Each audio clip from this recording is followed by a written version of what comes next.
चुनाव से पहले, किस तरह की तैयारी और क्या मैसेज जो है वो दिया? देखिए, उपचुनाव हैं और सलूमपुर और 84 के उपचुनाव होने हैं। हालांकि वन नेशन वन इलेक्शन की बात करने वाले और वन स्टेट वन इलेक्शन की बात करने वाले लोग न तो उपचुनाव समय पे करा पा रहे हैं, न एक साथ करा पा रहे हैं, केवल जुमले देने का काम करते हैं। हम उम्मीद कर रहे थे कि हरियाणा के साथ सारे तीनों चारों स्टेट और ये हमारे उपचुनाव हो जाएंगे, लेकिन कोई बात नहीं, जब भी कराएंगे हम तैयारी कर रहे हैं। और आपने देखा होगा, पहले हमने पीसीसी के वार रूम में बुला करके कार्यकर्ताओं के लिए खींवसर और हमारा उनियारा देवली और झुंझुनू के कार्यकर्ताओं से, प्रमुख कार्यकर्ताओं से बात की थी। ये दोनों जो 84 और सलूमपुर है, ये थोड़ा दूर पड़ता था, तो हमने जयपुर नहीं बुला करके ये तय किया कि भाई हम खुद जाएंगे और वहाँ के कार्यकर्ताओं से चर्चा करेंगे।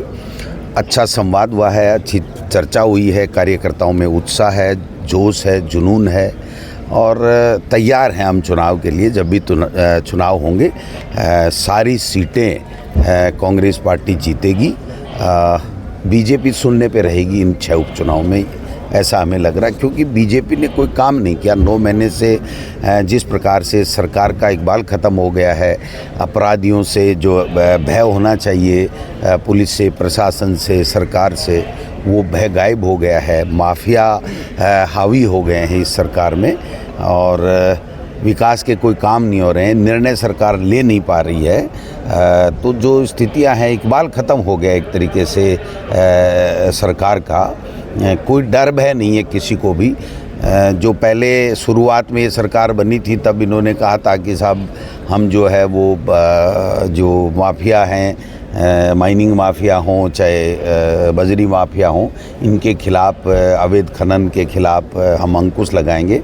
लेकिन 2, 5, 10 दिन का ये दस्तूर करके उन्होंने सेटिंग कर ली और सरकार में बैठे लोग उनसे बंदी लेने लग गए और आज माफिया जो है वो पूरे प्रदेश में हावी है। मुख्यमंत्री जी ने स्वयं ने माना है कि गंगानगर से हरियाणा की शराब, अवैध शराब चलती है और आराम से जो है वो गुजरात चली जाती है। तो इससे खुद मुख्यमंत्री जी मान रहे हैं, लेकिन वो ये कह रहे हैं सोचो, सोचना नहीं है, करना है, उसको रोकना है। तो ये सब चीज़ें आप देख सकते हैं। ब्यूरोक्रेसी में बिल्कुल निराशा है कि भाई हमारा क्या होगा, कहाँ हमारी पोस्टिंग होगी, क्या नहीं होगा। आपस में ग्रुप बन गए हैं। मुख्यमंत्री की ब्यूरोक्रेसी पे पकड़ ढीली होती जा रही है दिन प्रतिदिन।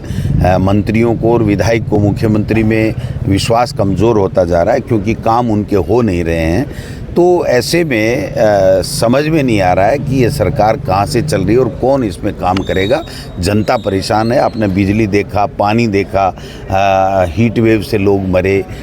आज अपराधी खुलेआम घूम रहे हैं। हमारी बच्चियों के साथ, नाबालिग बच्चियों के साथ में रेप की घटनाएं प्रतिदिन बढ़ रही हैं। 18-19 रेप की घटनाएं प्रतिदिन हमारे यहाँ हो रही हैं। अपराध में भरतपुर सबसे ऊपर है, महिला अत्याचार में है, SC ST के साथ में अत्याचार हो रहे हैं। पंचायत राज के चुनाव, नगर निकाय के चुनाव जो समय पे होनी चाहिए, उसकी कोई रूपरेखा इस सरकार में हो नहीं रही है। पिछली सरकार को ताना देते हैं, लेकिन उनकी 800 कार्यों की समीक्षा की बात करने वाले 3 महीने में रिपोर्ट देने वाले थे, वो रिपोर्ट दे नहीं पा रहे हैं। जिलों की समीक्षा करने वाले लोग, भारत सरकार ने जो जनगणना करने का जो आदेश दिया है, उसके बाद में अब ये जिलों में परिवर्तन कर नहीं पाएंगे। ये 3 महीने में इनको रिपोर्ट देनी थी, आज 9 महीने में भी ये कोई तय कर नहीं पा रहे हैं। तो सब दोनों जगह जहाँ चुनाव है, आदिवासी बाहुल्य सीटें हैं और एक मुद्दा बड़ा वहाँ पे चल रहा है कि आदिवासी हिंदू है या नहीं है। बीजेपी का स्टैंड क्लियर है कि आदिवासी हिंदू है। कांग्रेस क्या नहीं, ऐसा इससे इसका कोई संबंध नहीं है।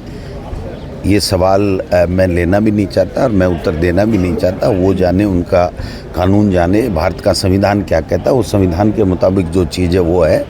मुद्दा ये है कि आदिवासी भी परेशान है, नॉन आदिवासी भी परेशान है, स्वर्ण कास्ट भी परेशान है, OBC भी परेशान है।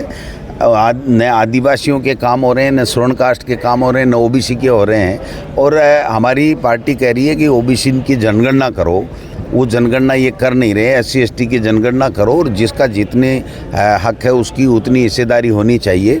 और आपने देखा होगा कि सुप्रीम कोर्ट का फैसला आया पड़ा है 2010 से 2-3 बार सुप्रीम कोर्ट ने फैसले कर दिए कि अगर आप पंचायत राज और नगर निकाय में आरक्षण देना चाहते हो OBC को, तो OBC की जनगणना सर्वे के आधार पर आपको करना पड़ेगा और उसके बाद में ही आप आगे बढ़ पाओगे। तो राजस्थान सरकार में भी 3, 4, 5, 6 महीने से फाइल पड़ी है कि आपको OBC का सर्वे करने के लिए कोई आयोग बनाना पड़ेगा, वो बना नहीं पा रहे हैं और उसके बगैर मुझे लगता नहीं ये पंचायत राज और नगर निकाय के चुनाव करा पाएंगे। तो मैं समझता हूँ कि मुद्दे जनता तकलीफ में है, बहुत हैं, लेकिन उन मुद्दों पे कोई ध्यान देने वाला नहीं है। एक सवाल मेरा ये है कि उदयपुर में जो सांसद है मन्ना लाल जी, उन्होंने कहा है कि सरकार अभियान चलाएगी और जो लोग धर्मांतरण कर चुके हैं उनका आरक्षण वापस लिया जाएगा। इस मामले में पार्टी का क्या कहना है? इनके पास में धार्मिक उन्माद फैलाने के अलावा और कोई मुद्दा है ही नहीं। उनको MP बनाया जनता ने, तो उनको ये कहना चाहिए कि मोदी सरकार ये प्रोजेक्ट उदयपुर के लिए, संसदीय क्षेत्र के लिए ये लेकर के आ रही है, ये बात करनी चाहिए। ये कुछ लोग ऐसे हैं जो केवल धार्मिक उन्माद फैला करके, वर्ग संघर्ष करा करके, लोगों में नफरत का बीज बो करके अपनी राजनीतिक रोटियां सेकना चाहते हैं। होता है तो कांग्रेस का क्या? मैं कह रहा हूं कि ये सब बकवास बातें हैं, इनको कोई मतलब नहीं है, जनता के कल्याण से कोई लेना देना नहीं है। इनको केवल और केवल एक ही काम है कि ऐसे मुद्दे ला करके लोगों में एक नफरत और एक विरोधाभास की बातें पैदा कर दो जिससे मुद्दों से ध्यान गायब हो जाए। ये सब वो बातें हैं जिनसे मेन प्रमुख मुद्दों से ध्यान कैसे डाइवर्ट हो। आप बताइए, बिजली मिल नहीं रही है, पानी मिल नहीं रहा है, अतिवृष्टि में लोग परेशान हैं, किसान की फसलें बर्बाद हो चुकी हैं, नौजवान बेरोजगार। आपका सवाल मैं जो कह रहा हूँ मैं ही बोलूँ।